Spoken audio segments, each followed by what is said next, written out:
if you only have the budget for one light, but you need to light your videos, your photos, act as a safe light, or even as a backlight for DSLR scanning your film, will this one do it?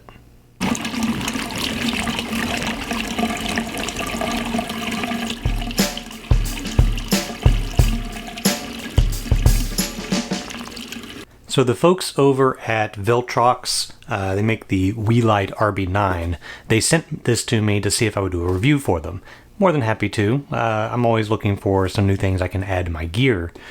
So it's designed as a video light or even as a photo studio light, and there's no surprise. It works just fine for that. I'm using it right now as the accent light here in my darkroom, and quite frankly, you all probably didn't even know that I've been doing that for a little bit.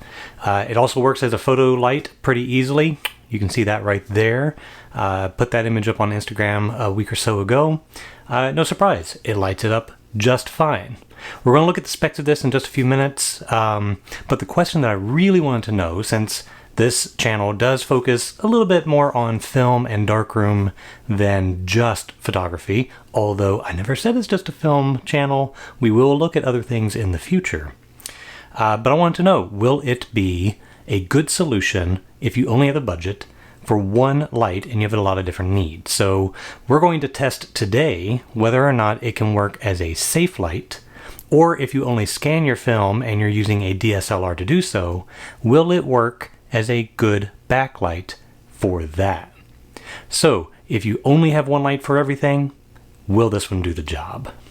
So let's go ahead and take a look at the specs, and then we will come back into the darkroom and check its versatility as a safe light. Okay, so here is the light. Let's go ahead and open it up. Warranty card and the light itself. So pretty small form factor. It is, let me get up in front of the camera. It is not much bigger than my iPhone 12. My iPhone's just a little bit longer. And then thickness, oh, a little bit thicker. Weight, a little heavier, but not too bad. All right, let's see what else is in here. USB-C, no actual charging unit, so I'll need to use this either straight into a computer or just use my iPhone charging block for it. What is this? Weeylite CO1. Okay, well, little tripod. Oh, okay, this is one of these little kickstand things. We can clamp that on here, I guess. Now, what I do notice on here, we'll look at the light itself a little bit more in a moment. Got a tripod mount straight on it. Oh, looks like I've got two of them. So I could just put this directly on here like that and be fine. However, if I want a little more positionability, put this on here. Looks to be a standard 1/4-20. There we go.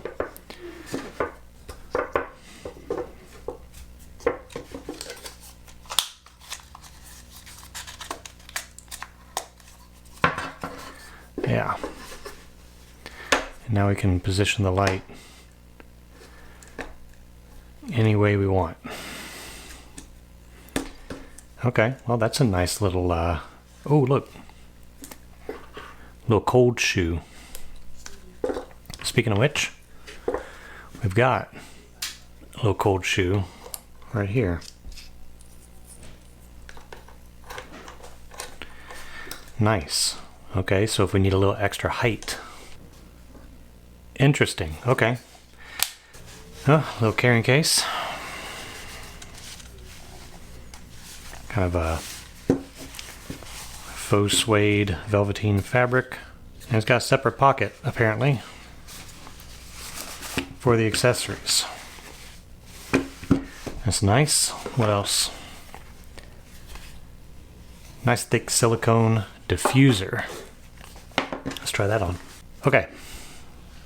So, that's it for the light so far on and all the accessories. Let's turn this on and see what we get. Now bear in mind, it also comes with a free app. I downloaded it.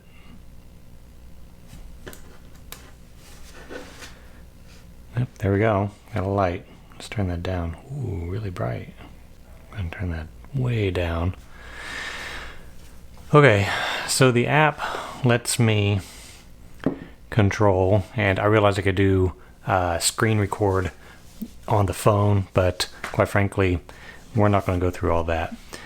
We've got a page here, and it just connected. I mean, I just turned this on, opened the app, and it just connected here.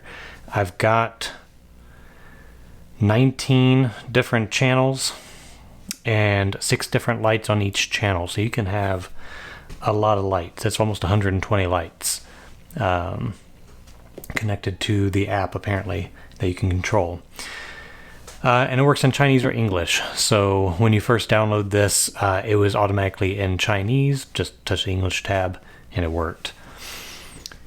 Looks like we've got CCT, so we have a variety of different white balances, preset, and then custom, where I can go as high as 8500, as low as 2500.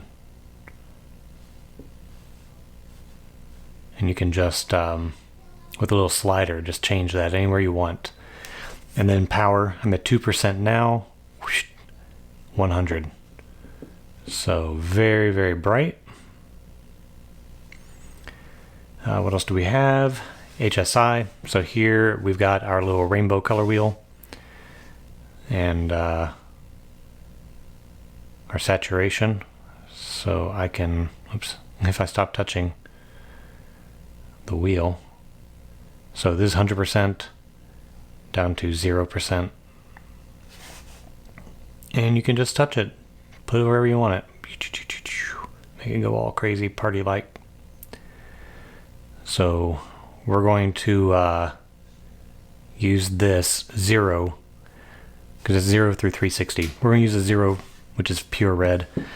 And this will show us if the LEDs are pure cutoff or not by our fogging. Now, of course, we have intensity, but also fogging. If these LED actually like bleed over into other colors.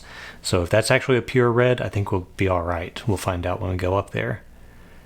All right, then we have scene, and this is the same stuff you can see on just about any other LED right now. There's nothing really groundbreaking here, but it works really solid. So right now, what am I in? I'm in some kind of rainbow or party mode, but you can do like video effects of a TV off camera that's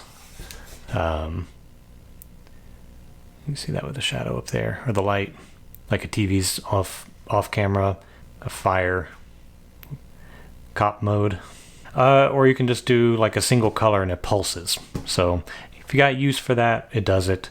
Otherwise, we're going to focus on a white balance for the DSLR scanning, and we're going to focus on the red for our safelight.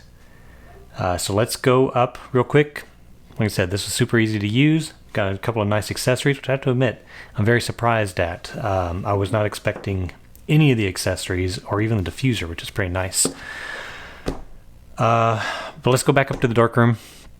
Let's check out its ability as a safe light, and then we'll come back down here for the scanning. All right, so for this part, I've got it at a full red. I've used the app on my phone here to put it at 0, that's full red, and at 1% brightness. We don't need any brighter than that. If we do, we'll test that out. But we're going to start at 1 and we'll work our way up from there. And I want to go ahead and put the diffuser on just to block more light, because this is pretty bright, even at 1%. And let's get the silicone on there. There we go. Make sure it's sealed. All right. And now I'm going to clamp this. So where I'm going to place this is right over where my developer trays and everything will be. It's going to be about 4 feet above, and I've got a fairly generous sized room here. I can put it anywhere. Of course, the further away it is, the less fogging possibility. However, you may not have a generous sized darkroom like I do, and so we're going to assume that you might be in a tight space, like a laundry room, a bathroom, something like that, and you can't get the safelight really further away from your enlarger and trays as you might like. So we're going to keep this at the minimum recommended distance of 4 feet for any other safelight, and we're going to go ahead, because it's so bright, even at 1%, we're going to go ahead and point it up towards the ceiling. We've got the diffusion pad here to block even more light, and we'll see how that works out. So I'm going to clamp it to my current safelight up there. Need a ladder for that. Okay, now I can just turn that off and on with the phone, so I don't have to reach up there and do it. And we're going to be using the Kodak K4 document on safelight tests. It's the exact same instructions as the Ilford safelight test. If you go on their website, you can find that information. I'm going to go ahead and get my developer trays and everything set up real quick, and we'll come back and expose that paper.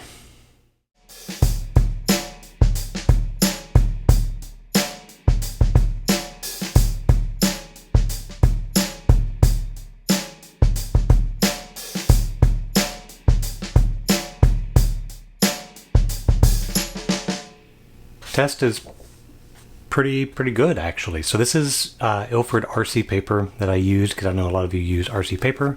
We've got our exposure before the safelight, and we have our exposure after the safelight.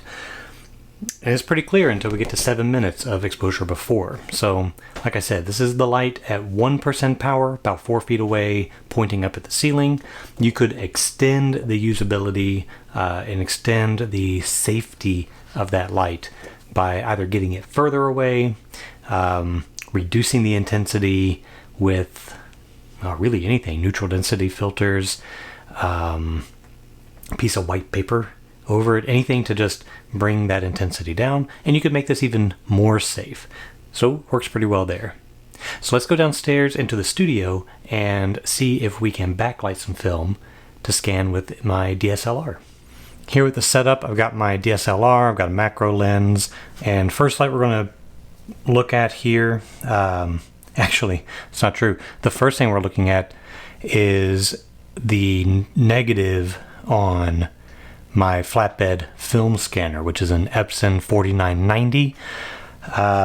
Still working pretty well. However, eventually I'm going to have to replace my 10-year-old iMac, and these new iMacs probably aren't going to connect to a 4990. So I'm investigating other options, and this is one of them. So we're going to compare a Kaiser Slim Light Plano as a backlight, which is a high CRI and a 5000K light. We're going to compare that to the flatbed and then the RB9. So let's go ahead and take a picture here. Okay, new battery, and now we'll do this. I've got the, because this is not a mirrorless, I've got the mirror lockup function set. So you're going to hear a couple of different clicks.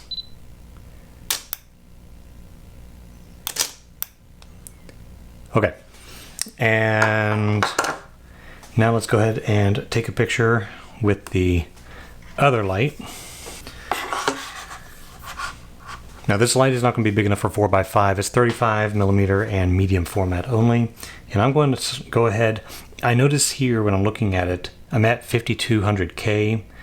I notice I've got both the white and the yellow beads. I'm going to go ahead and take a picture at that. But then I also notice if I go all the way down to 2500, it's just the yellow beads. If I go all the way up to 85, it's just the white beads, but they're kind of bluish. So I'm going to take an exposure of each, and we'll look at the one that color corrects the best, because you never know about peaked lighting. And because the beads are fairly well spaced apart, I've got a piece of white plexi that I'm going to use to diffuse this. Now instead of 5200, I've changed the camera to also be 5200.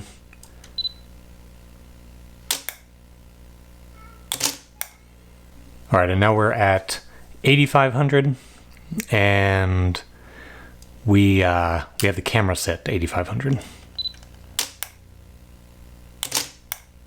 Okay, let's put these on the computer, correct them, and see if we can get either this light, one of these three settings, this light, as close to the film scan, which looks correct to me, as possible. And I'm going to be honest, we're only going to spend like 5-10 minutes on each one, getting as close as possible. We could tweak it, probably perfect if we spend enough time, but I'm not going to, because I've got too much to do today, and we're just really seeing if this can work.